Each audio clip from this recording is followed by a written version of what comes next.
Hi everybody, so I'm going to try something different. I came upon a book, Women's Encyclopedia. It's an old one, I think 1993, of healing and emotional healing, health and emotional healing. So I'm going to open to grief because a lot of us do have grief and it's not resolved yet. So it says, the Buddhist legend tells of a woman who grieved for her infant son so intensively that she would not give up the body for burial. Clutching her precious burden, she approached the wise and compassionate Buddha and asked for his help. He agreed to help on one condition. She must go down into the nearby village and return with a mustard seed, a common spice for that time and place, from a household that had never been touched by death. She returned to the Buddha that night without the seed, and after arranging for her son's burial, she became one of the Buddha's disciples. Her daughter Dorquest had taught her an all-important lesson that grief is universal. At some point in our lives, each one of us will experience grief. For all its universality, it's one of the least understood emotions. Although most of us think of grief as the vortex of painful feelings that follows the death of someone close to us, psychologists have long recognized that grief accompanies other significant losses, such as divorce, the loss of a job, a home, friends, a pet, our health, our dreams, even our sense of who we are. Grief has many faces, and according to the University of Michigan researchers Camille Wortman, grief often involves a permanent change that cannot be altered or undone, and the changes that can create this devastating sense of loss can be surprisingly varied. And for example, fertility experts have identified the profound emotions that accompanying us a diagnosis of infertility as grief reaction generated as a couple struggling to come to terms with the loss of the dream of parenthood. Even something positive as getting a new job, marrying can trigger grief. Although a new job or a marriage are certainly not the end of life, they can be the end of life as you know it, at a time when you expect to be happy. Feelings of grief and sadness can be confusing. A few years ago, Rita left the newspaper where she had worked for 8 years for a job as an editor at a national magazine in New York. I should have been thrilled out of my mind. It was what I wanted more than anything in the world. But all I could think was about leaving the people I had come to know and love over those 8 years. I cried all the time. I couldn't sleep.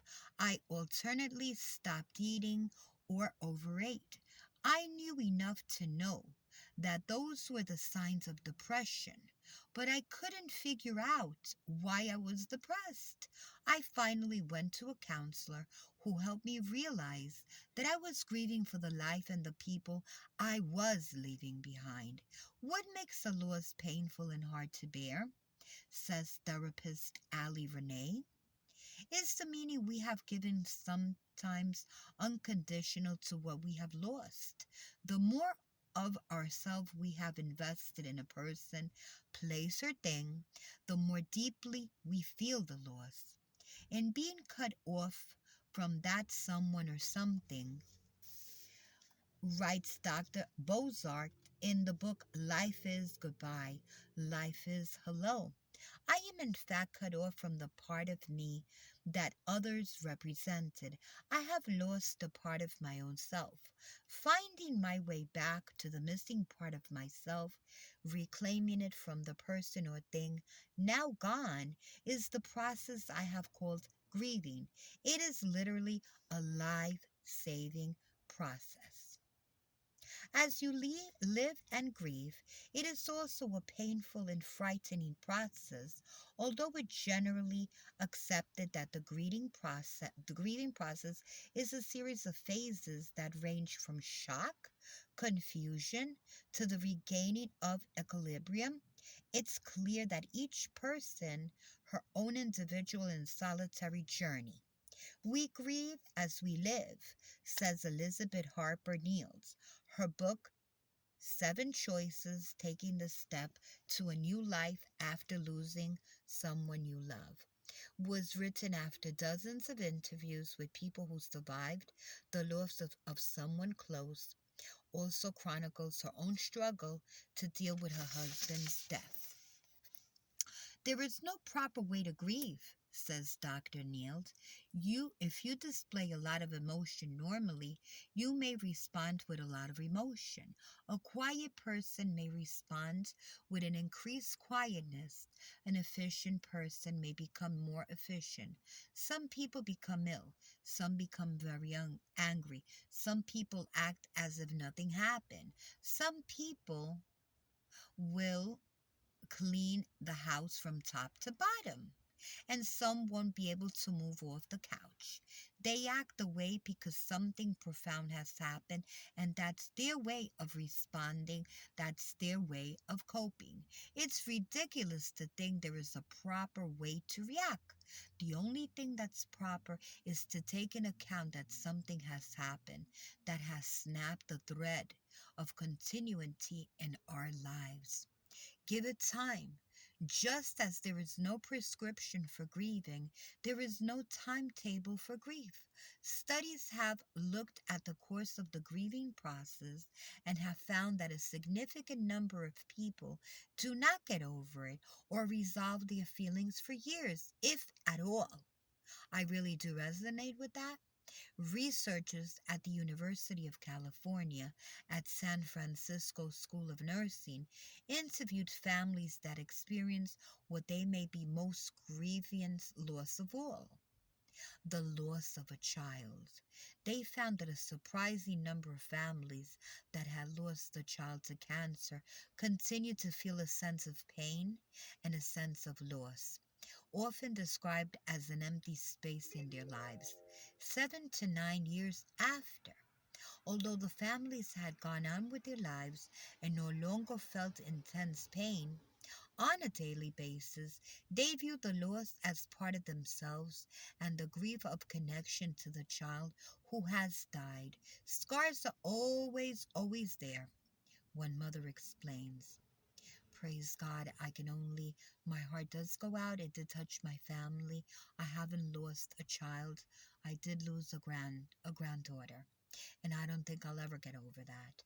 Part of that I don't even want to lose because I feel connected. You see, a lot of people don't even want to lose that sense of grief because that's what connects them to their loved ones.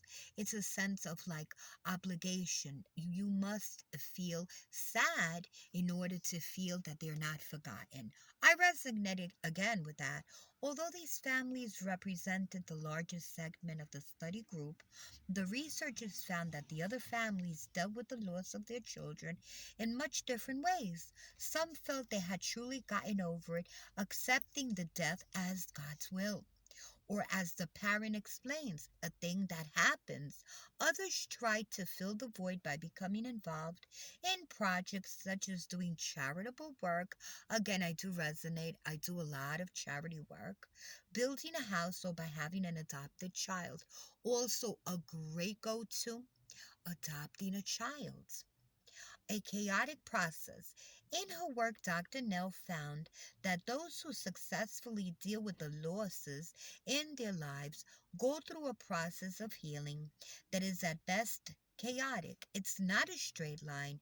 You go back and forth through phases.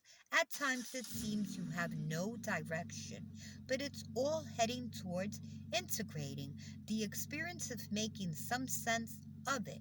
It's not a matter of getting over it. We don't ever put the loss behind us or get over it.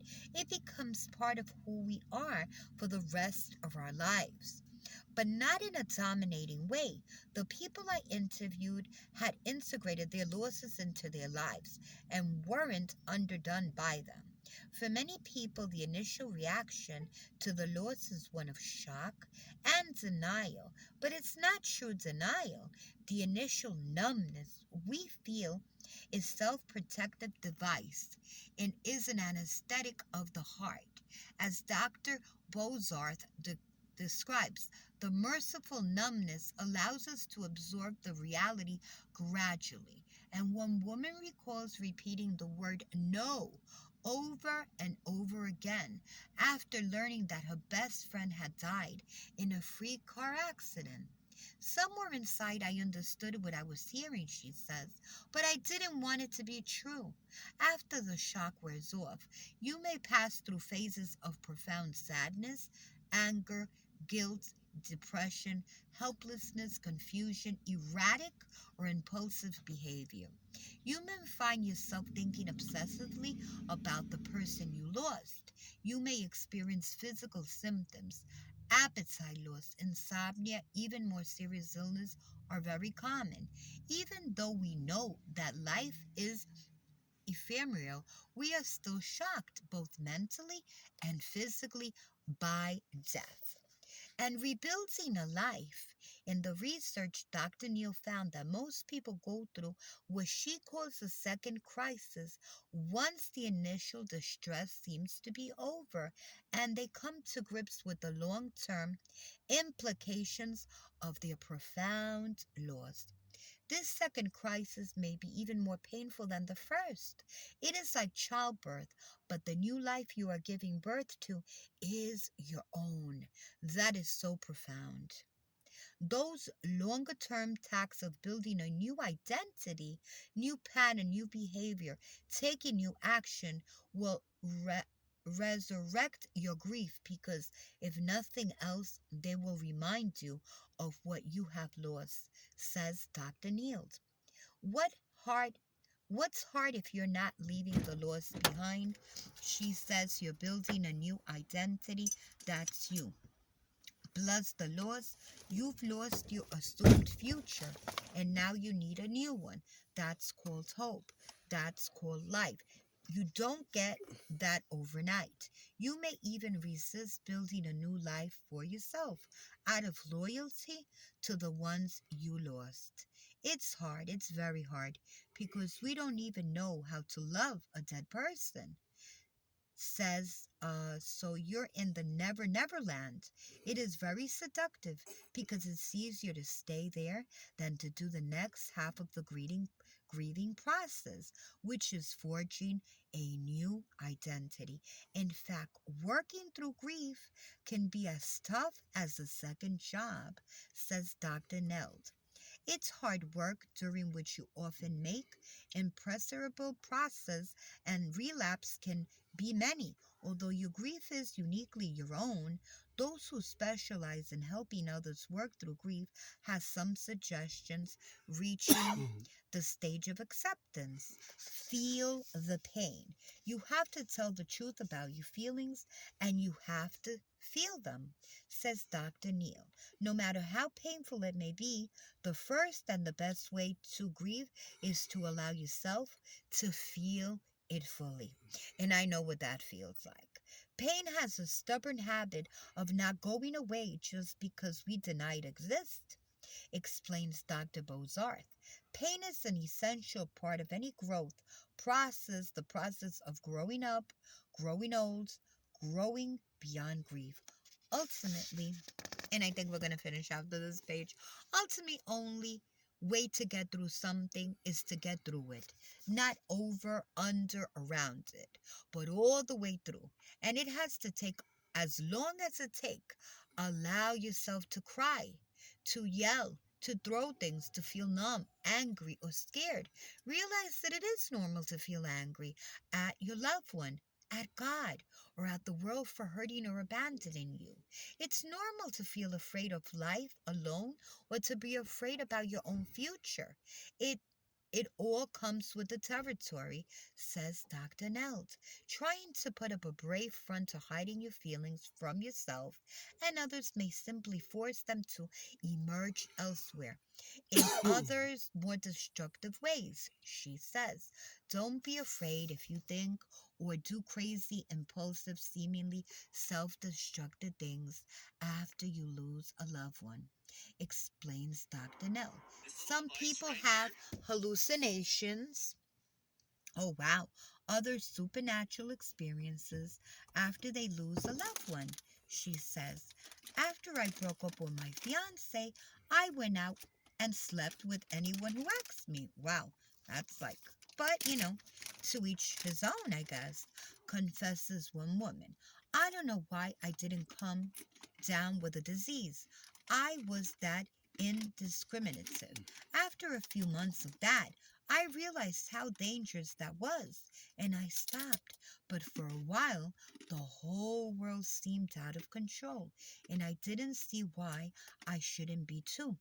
Another woman whose best friend was killed says for months after she would dial her friend's phone number, hoping she would pick up the phone. That's sad. I knew she was dead, and I knew it sounds nuts, she remembers, but part of me still hoped that if I called, she would answer. Well, I can just say that my husband lost a dear friend from way, way back when, and his name was Vito, and he still had him on Facebook.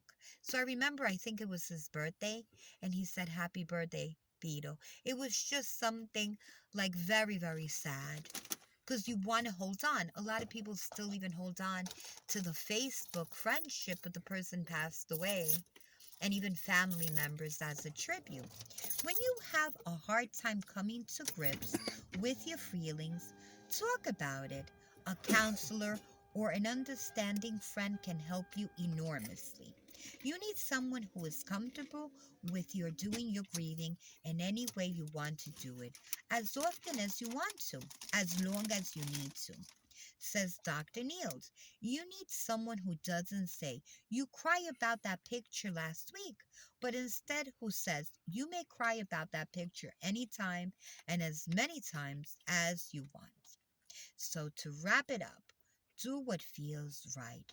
In her interview, Dr. Neld asked people what they did to deal with the healing process. The answer were varied. From gardening to going to an aquarium, for each of them it was different. For each of them in a way of moving back into life. She says some found rituals, either religious or her own, meaningful and comforting.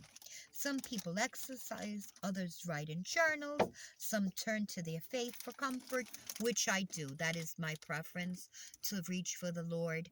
Bible journal, read my Bible. Also, do things for others, nursing homes, foster care children, doing stuff like that, making arts and craft. Try to put a smile on somebody's face. Trust me, what you put out does come back to you in more ways. And if anything, you're healing your own self. And I do it for a selfish reason because after I do that, I do feel better. So it's a double whammy. They're getting blessed, but I'm getting blessed myself. For months after I lost my dad and my oldest friend who died within hours of each other, I felt like driving to the ocean and tossing flowers in it, says one woman. I didn't know why. I still don't, but I felt I wouldn't be finished until I did. I finally did it on vacation. It was a handful of wild, beautiful flowers at an Nantucket Sound beach. I felt something was truly laid to rest that day. So I just, again, found this very old book. It was in a yard sale. And again, the book is called The Women's Encyclopedia of Healing and Emotional Healing. Top women doctors share their unique self-health advice on your body, your feelings, and your life. and is written by Denise Foley, Eileen Nichols, and the editors of Prevention magazine. So it's an old book from the early 90s. So thought I'd share. Everybody, like I always say, stay well, stay blessed, and be kind to one another. Please like, share, comment, thumbs up or thumbs down. Until next time, God bless.